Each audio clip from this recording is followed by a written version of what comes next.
Bonjour et bon retour à notre programme axé sur la Bible. Je sais que vous êtes déjà habitué à mon langage. Vous m'avez entendu à plusieurs reprises dire la Bible n'est pas la parole de Dieu. La Bible est une collection de plusieurs livres dans lesquels nous avons la parole de Dieu, la parole de l'homme et la parole de la nature. La parole de Dieu est la révélation divine exprimée par la puissance de l'Esprit à l'homme. Par exemple, je suis l'alpha et l'oméga. C'est maintenant à l'homme de pouvoir prendre et à travers l'Esprit analyser parce que l'Esprit sonde tout, même ce qui n'est pas dit. La parole de l'homme est toute remarque, tout récit, tout commentaire, ou toute narration des événements. Par exemple, et son aspect était comme le soleil. C'est une narration, c'est un récit, c'est un commentaire, c'est une remarque par rapport à ce qui a eu lieu. Et Jésus pleura. C'est aussi la parole de l'homme, juste une remarque par rapport à ce qui a eu lieu. La parole de la nature est l'expression de la puissance créatrice de Dieu à travers le parcours de l'homme. Par exemple, la mort physique est l'expression de ce qui a été dit. Tu as été tiré de la terre et tu retourneras à la terre. Cette parole-là a été placée sous contrôle du processus appelé vie et mort. Vous conviendrez avec moi que la croissance n'est pas basée sur ce que l'on lit, mais sur ce que l'on entend, même pas ce que l'on écoute. Parce que l'entendement, c'est avec le cœur. L'écoute, c'est avec les oreilles. Donc la foi est conditionnée par ce que l'on entend. Et s'il faut naviguer dans le monde des écritures, des écrits, des textes, des lettres, nous allons nous retrouver devant des expériences qu'aurait vécu un grand homme de Dieu, le juste prophète Enoch. Et ces écrits, ces expériences illuminent certaines des écritures de la Bible. Il raconte, il était en train de parler avec ses fils, et du coup, deux hommes lui apparurent. Il dit, et ils me prirent sur leurs ailes. Il dit, Dieu s'est mis à me montrer des choses qui étaient, qui sont et qui sont à venir. Donc le passé, le présent et le futur. Le futur très lointain, parce que jusqu'aujourd'hui, nous sommes en train d'utiliser les formules d'Enoch pour que le monde soit ce qu'il est. À travers la science, dans toutes les disciplines, la technologie, dans toutes les disciplines, nous sommes en train d'exploiter les formules divinement montrées à Enoch, lesquelles formules il a inscrites dans des tables de pierre, lesquelles formules il a sculptées et cachées dans des dimensions qui nécessitent un déplacement astral pour pouvoir y accéder. De grands hommes qui ont pu accéder à cela, comme des Einstein, ils ont apporté des merveilles au monde.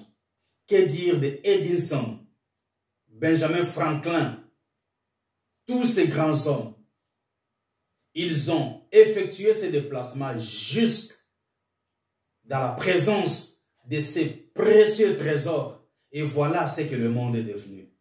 Nous avons l'électricité que nous utilisons. Nous avons la technologie. Je suis devant une caméra. Mon son est en train d'être enregistré. Et tout ça a été révélé à Enoch.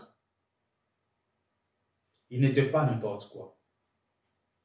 Tout ça, c'est pour faire comprendre la parole de la nature. Parce que quand je parle de la nature, je ne parle pas de l'environnement, des choses qui nous environnent. Je parle de l'essence même de l'être de Dieu. Et il a régi cela sous des lois. Il n'y touche plus parce que tout est déjà programmé sous contrôle de son esprit. Il lui montra aussi le grand secret jamais divulgué ni à l'homme ni aux anges. Pendant son ascension, Enoch parlait avec Dieu, étant transporté par le zèle de deux hommes. Ils les appellent hommes, c'était des hommes, des anges bien sûr. Au sujet de la création des anges, Dieu dit ceci à Enoch. Pour toute la milice céleste, j'ai formé le soleil de la grande lumière et je le plaçai au ciel pour qu'il brille sur la terre. Des pierres, donc à partir des pierres, je fis jaillir un grand feu. Et à partir du feu, je fis toute la milice des incorporels et toute la milice des étoiles, et les chérubins, et les séraphins, et les ophanimes. Tout cela, j'ai fait jaillir du feu. Voyez d'où sont venus les anges. De la lumière au feu, et cela a produit les anges, en passant par différents processus. Et tout ça n'est pas écrit dans la Bible. Enoch en parle comme une expérience qu'il a vécue. Dans tout ça, c'est pour définir la parole de la nature.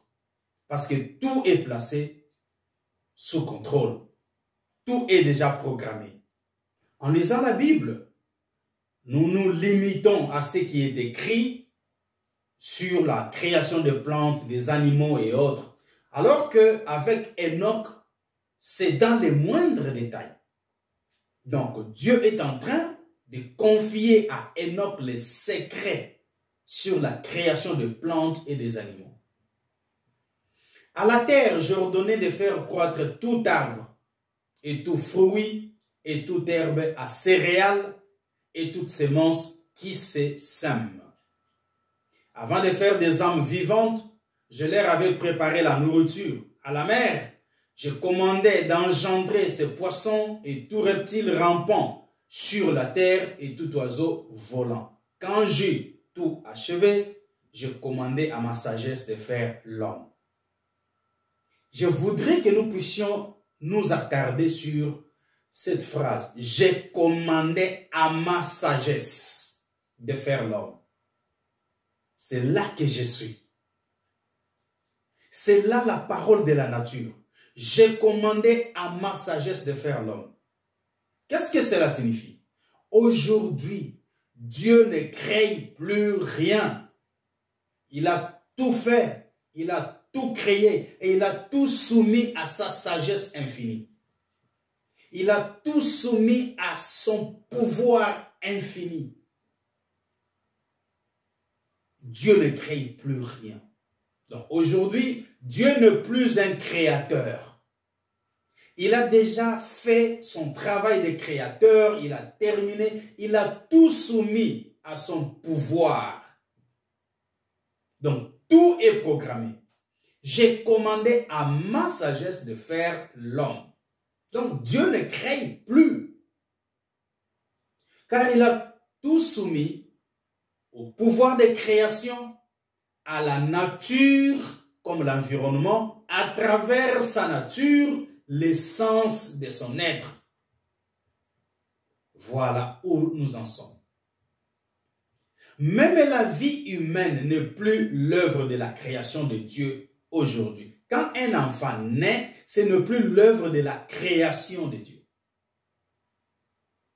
Seulement, il y a une loi qui régit la venue au monde d'une vie.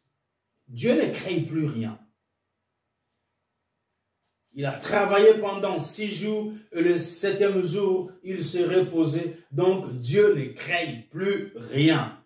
C'est ça la parole de la nature. C'est ça l'expression même de l'essence de Dieu.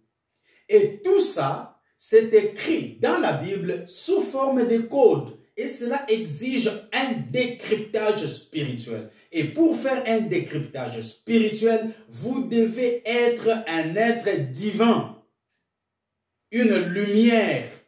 Sans cela, il n'y aura que de la lettre et de la lettre. Et souvenez-vous, la lettre tue, mais c'est l'esprit qui vivifie. Vivifier veut dire quelque chose vivait, mais a connu la mort.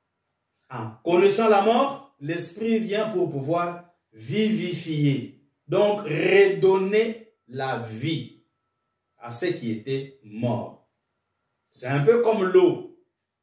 Quand l'eau était créée, elle était créée froide. Mais l'eau peut être chauffée à X degrés, devenir tellement chaud jusqu'à faire tomber un mur. Mais cette même eau peut redevenir froide. C'est un processus circulaire, comme ça. Ce qui va, c'est ce qui retourne. Ce qui retourne, c'est ce qui va. C'est un cycle. Et c'est à ce cycle que Dieu a soumis toutes choses. C'est à ce cycle que Dieu a confié toutes choses. Voilà la parole de la nature. Et c'est Dieu qui a planifié tout cela. Et tout cela est écrit dans la Bible, mes chers amis, mais sous forme de codes. Et ça nécessite un décryptage spirituel à travers la grande lumière de l'énergie créatrice. Il faut être une lumière pour être connecté à cette lumière. Il faut être un créateur pour être connecté aux vertus créatrices. J'espère que ces choses vous font vraiment du bien parce qu'à moi, elles font énormément de bien. Alors, méditez sur ces choses, faites des recherches et vous en saurez plus. Au revoir.